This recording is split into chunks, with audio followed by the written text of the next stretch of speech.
नमस्कार, मैं प्रकाशनी पांडे और आप देख रहे हैं इंडिया शाइन टाइम्स न्यूज। चलिए आपको बताते हैं आज की कुछ खास खबर।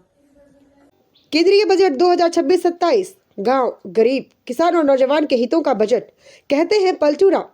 पूर्व राज्य मंत्री एवं सदर विधायक पलटू राम ने केंद्रीय बजट 2026-27 को विकास, रोजगार और आम नागरिकों के कल्याण को बढ़ावा देने वाला बताया। उन्होंने कहा, लगभग 53.5 लाख करोड़ रुपए के व्यय और 4.3% राजकोषीय घाटे के लक्ष्य के साथ यह बजट वित्तीय अनुशासन के साथ देश के समग्र विकास को प्राथमिकता देता है।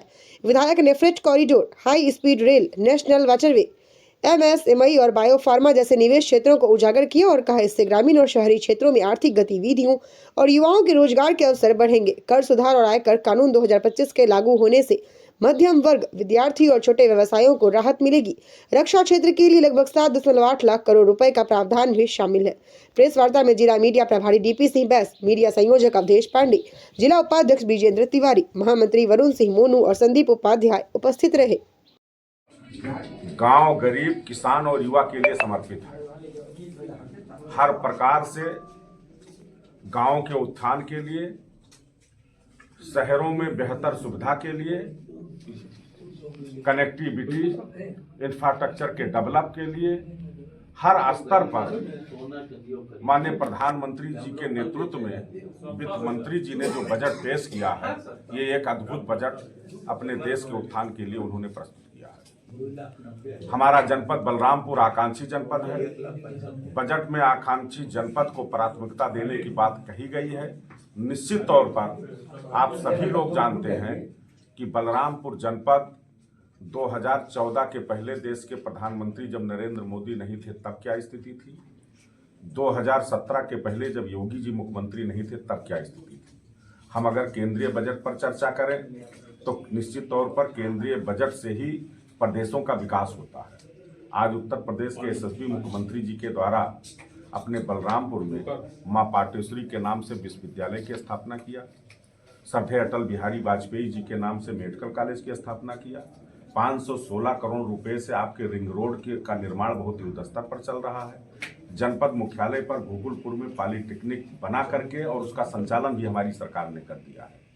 तो कुल मिलाकर के जनपद बलरामपुर से जो गोरखपुर से शामली तक एक्सप्रेस वे बनने जा रहा है और दूसरा जो हमारा खलीलाबाद से जो रेल लाइन बलरामपुर श्रावस्ती होते हुए वो आगे के गंतव्य तक जाने वाला है, जिस पर सारी फॉर्मेलिटीज पूरी हो चुकी हैं। बहुत जल्द ही रेलवे और जो हमारा राष्ट्रीय राजमार्ग बनने जा रहा है NHI से, ये धरातल पर उतरेगा, जिससे गांव को, गरीब को बहुत ही फायदा होगा।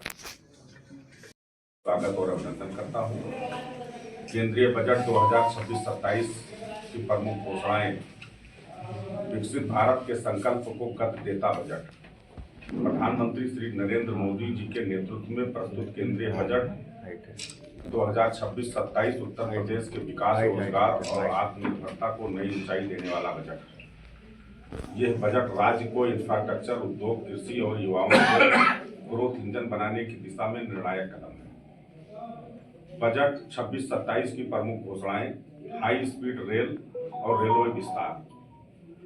देश में घोषित 7 हाई स्पीड रेल कॉरिडोर और रेलवे आधुनिकीकरण का सबसे बड़ा लाभ उत्तर प्रदेश को मिलेगा, क्योंकि राज्य पूर्व, पश्चिम और उत्तर दक्षिण रेल नेटवर्क का केंद्र है।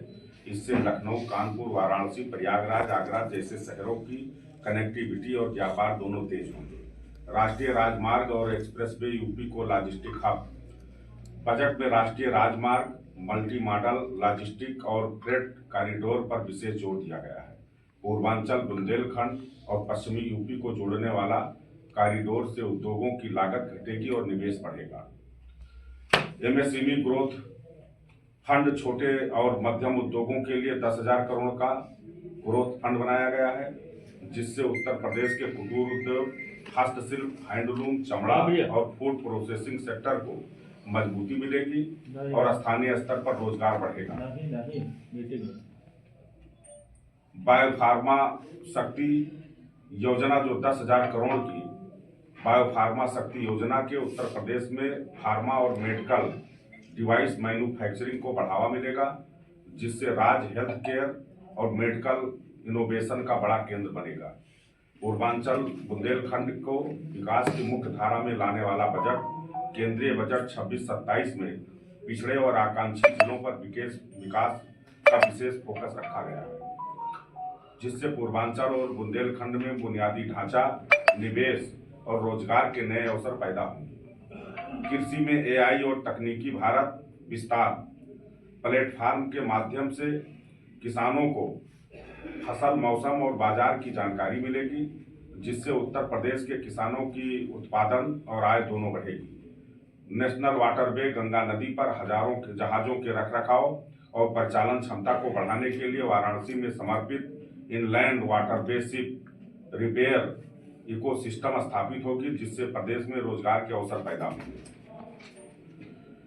जीवन रक्षक दवाओं पर शुल्क छूट, कैंसर और गंभीर बीमारियों में उपयोग होने वाली 36 जीवन रक्षक दवाओं की सीमा शुल्क से छूट दी गई है, जिससे उत्तर प्रदेश के लाखों परिवारों के इलाज का खर्च कम होगा। हर जिले में गर्ल्स हॉस्टल, बालिकाओं की उच्च शिक्षा को बढ़ावा देने के लिए हर जिले में गर्ल्स हॉस्टल की घोषणा की गई है, जिससे उत्तर प्रदेश की बेटियों को सुरक्षित आवास और बेहतर शैक्षणिक अवसर मिलेंगे। युवा और नई टेक्नोलॉजी 15,000 स्कूलों और 500 कॉलेजों में एनिमेशन, गेमिंग और VFX लैब स्थापित होंगी, जिससे उत्तर प्रदेश के युवा भविष्य की तकनीकी नौकरियों के लिए तैयार होंगे। पर्यटन और रोजगार 10,000 टूर गाइड प्रशिक्षण देने की योजना से काशी, अयोध्या, मथुरा और प्रयागराज जैसे धार्मिक पर्यटन केंद्रों में रोजगार और पर्यटन को बढ़ावा देंगे। औद्योगिक क्लस्टरों का आधुनिकीकरण, देश भर में 200 पुराने औद्योगिक क्लस्टरों के आधुनिकीकरण की घोषणा से उत्तर प्रदेश के परंपरागत उद्योगों को नई तकनीक, बेहतर उत्पादन और वैश्विक बाजारों से जुड़ने का अवसर मिलेगा। शहरी अर्थव्यवस्था को मजबूती, सिटी इकोनॉमिक रीजन के विकास के लखनऊ, कानपुर, नोएडा, गाजियाबाद, आगरा और वाराणसी जैसे शहर रोजगार और स्टार्टअप हब के रूप में उभरेंगे।